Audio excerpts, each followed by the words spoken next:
غزنی ولایت کې څنګه طالبان په تیښته بریالي شول؟ غزني ته څومره ځانګړي ځواکونه رسېدلي؟ غزني کې تازه څه پیښ شوي دي؟ هیله دا ویډیو راسره تر پایه پورې وګورئ. لیدونکو سلام، وخت مو په خیر.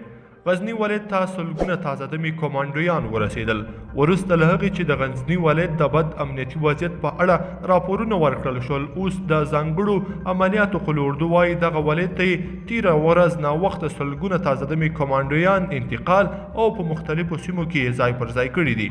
له قل اردو خپره شوې خبرپاڼه کې راغلي چې دغه کمانډویان به د غزني ولایت په مرکز او ځینو ولسوالیو کې هغه سیمې تر پوښښ لاندې راولي کومې چې له ګواښ سره مخامخ دي. خبرپاڼه کاږي طالبان دي د غزني د بیا سقوط خوب نه ویني او افغان ځواکونه به اجازه ورنه کړي چې دغه ولایت د نورو کلونو په برخلیک اخته شي. بلخوا د غزني والي هم ډاډ ورکړی دی چې غزني کې وضعیت عادي دی او امنیتي ځواکونه هم د تیار شوي په حالت کې دي. دا په داسې حال کې ده چې تېره اونۍ ولسمشر غني هم د غزني امنیتي مسؤلینو سره د ویډیو کنفرانس له لارې هغوی ته هدایت ورکړی و چې د ښار امنیت ته جدي توجه وکړي.